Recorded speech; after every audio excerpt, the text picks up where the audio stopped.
Hello guys, मैं हूं आर्यन राज सिंह। मैं थर्ड ईयर एमबीबीएस स्टूडेंट हूं।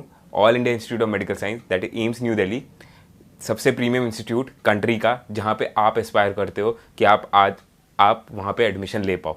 ठीक है गाइस, सबसे पहली बात जो मैं इस वीडियो में ये कहना चाहूँगा आपको कि गाइस आपको एकदम भी टेंशन नहीं लेने की ज़रूरत है। आपका बोर्ड्स एग्ज़ाम आई नो अब हो गया, ठीक है। एंड आप ये वीडियो ये देखते हुए सोच रहे हो, ये देखते हुए आप ये वीडियो देख रहे हो कि आप बायोलॉजी में कैसे 350 स्कोर, जैसे जो मेरा स्कोर था नीट में 350 आउट ऑफ 360, आप उस स्कोर तक बायोलॉजी में पहुंच पाओ लास्ट 1 मंथ में।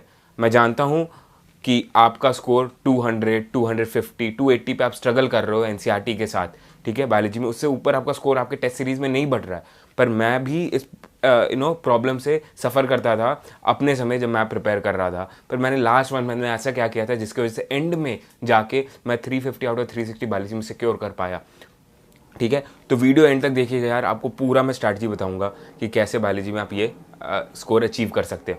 तो गाइस, पहली चीज़ आपको बायोलॉजी में क्या ध्यान रखना है यार, कि बायोलॉजी आपको ज़्यादा पढ़नी है। सिंपल सी बात है पहली चीज़, क्योंकि देखिए आप फिजिक्स और केमिस्ट्री में आपको 4 बुक्स आपको डील करनी है। 11th-12th की 2 मॉड्यूल होगी एंड आपकी केमिस्ट्री में भी 11th-12th की 2 मॉड्यूल होगी। इन टोटल 4 बुक होगी आपकी फिजिक्स की एंड केमिस्ट्री की।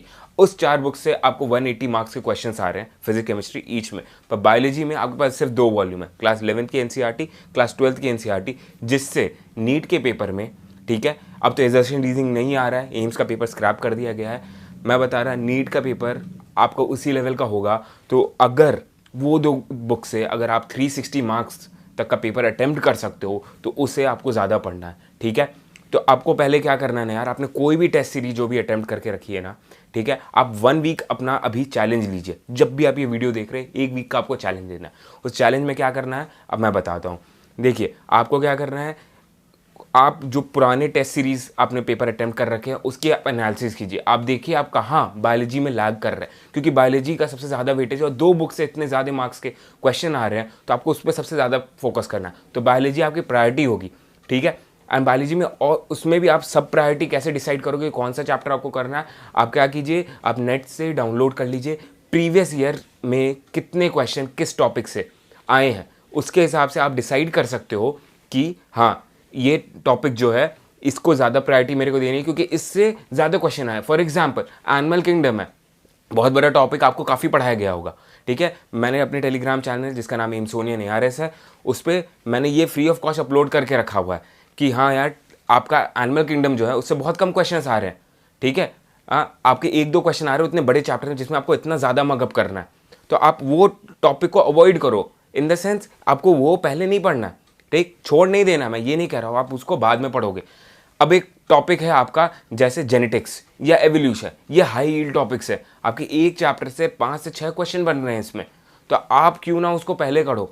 अगर आपके टेस्ट सीरीज में इन टॉपिक्स में जो हाई यील्ड टॉपिक्स उसमें परफॉर्मेंस कम है आपकी, तो आपने पहले वो टॉपिक्स अटेम्प्ट करना है, आपको सबसे पहले वो टॉपिक्स पढ़ना है। तो आपके 1 वीक चैलेंज का पार्ट पहला क्या होगा कि आपको आपके जो प्रायोरिटी वाली टॉपिक्स है, जिससे ज़्यादा क्वेश्चन आ रहे हैं वो करने हैं, उसमें भी वो ज़्यादा प्रायोरिटी रखेगा जो आपका वीक टॉपिक है। मान लीजिए इकोलॉजी से आपके पूरे यूनिट से 10 करीब क्वेश्चन आते हैं, 8 से 10 क्वेश्चन मिनिमम आ रहे हैं। मेरे उस एनालिसिस में जो टेलीग्राम चैनल पे अवेलेबल है उसमें ये मेंशन्ड है, ठीक है, रिवीजन रेटिंग मेंशन्ड है, आपको कैसे रिवाइज करना है चैप्टर। आपको 8 क्वेश्चन आ रहे हैं और आपका इकोलॉजी वीक है, तो इकोलॉजी जो है आपको अपने जो लिस्ट आप बनाओगे ना चैप्टर्स की, किस प्रायोरिटी में किस टॉपिक को हमें डील करना है, उसमें वो टॉप पे रहेगा, क्योंकि आपका वो वीक भी है, उससे ज़्यादा क्वेश्चन पूछे जा रहे हैं, ठीक है। तो ये आप एक अपना लिस्ट प्रिपेयर कर लो on the basis of previous year test analysis. अब मैं बताता हूँ आपको कैसे पढ़ाई करनी है, ठीक। अब आपका जो वीक टॉपिक है उसकी आप एनसीईआरटी की बुक उठाइए।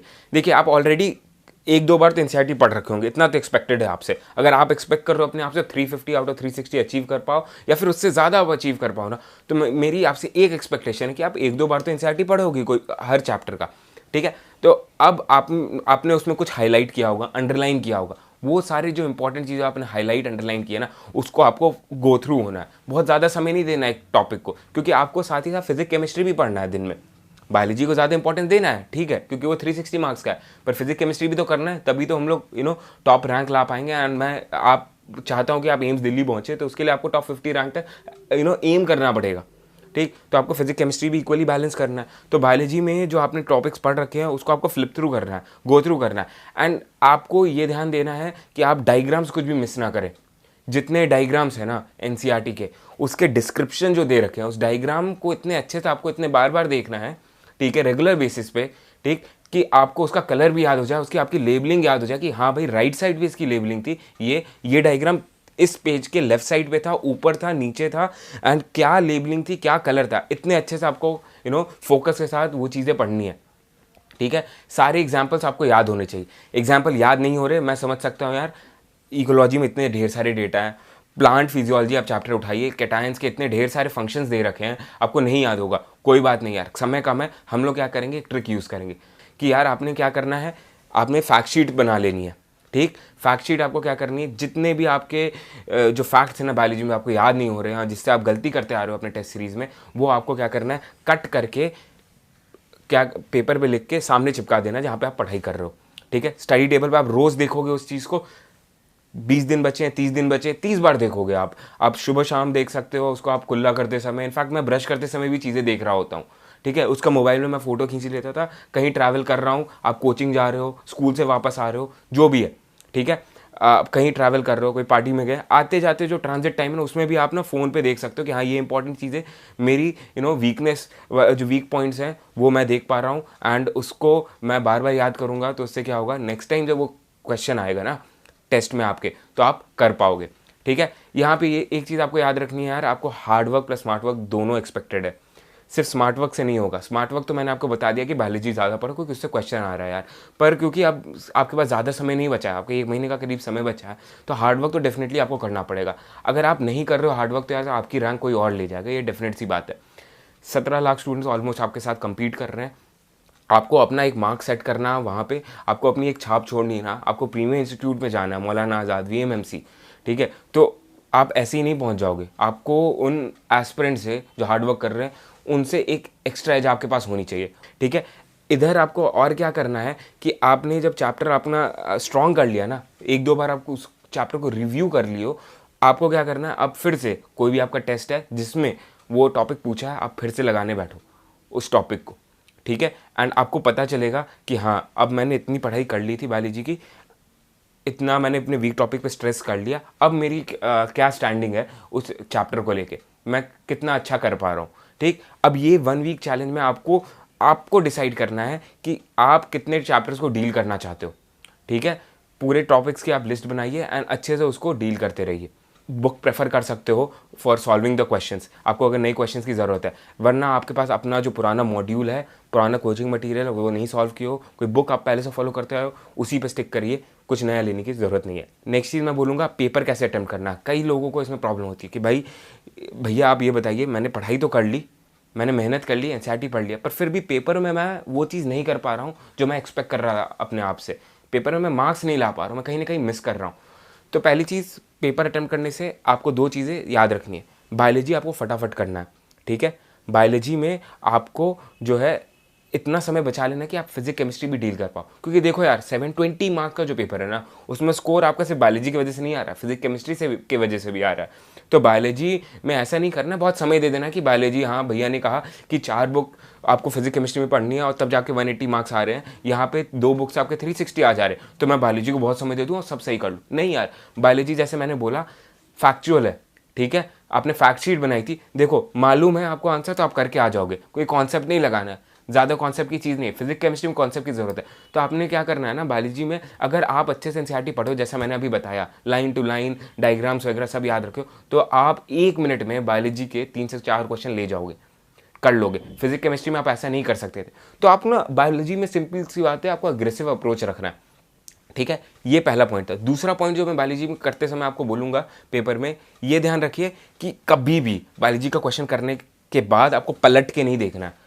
आपने मान लीजिए क्वेश्चन नंबर 91 है बायोलॉजी, ठीक है, एंड आपने वो 91 क्वेश्चन किया, मैं पूरे 180 क्वेश्चन की बात कर रहा हूँ, 91 क्वेश्चन मान लीजिए आपकी बायोलॉजी का आपने कर लिया, फिर आप मान लीजिए 110th क्वेश्चन पे गए, तो 110th क्वेश्चन करते समय अगर आपको याद आता है ना यार कि 91 क्वेश्चन में चलो यार एक बार फिर से देख लें, क्योंकि अर्ज होती है कि लगता है कि बायोलॉजी में इतनी मेहनत की यार तो क्यों ना फिर से वो देख लूँ, ठीक, पर आप टाइम वेस्ट करते हो, क्योंकि बायोलॉजी में कुछ रिकॉल करने का नहीं, आपको आता है तो आप करके आ जाओगे, सिंपल सी बात है, याद है करके आओगे, कुछ कंसेप्ट बढ़ा के आप कुछ नया आंसर नहीं ढूंढ पाओगे, सिंपल सी बात है। तो कभी भी आप टेम्प्ट हो रहे हो बायोलॉजी का पेपर करते समय कि हाँ मैं पीछे जाके एक बार देख लूँ, तो नहीं करना है, उससे आप टाइम वेस्ट करते हो अपना। जो मैंने कहा ना फिजिक्स केमिस्ट्री का भी मार्क्स कंट्रीब्यूट करता है आपको 720 में, वो कम हो जाएगा क्योंकि आप बायोलॉजी में ही टाइम बचा रहे होते हो।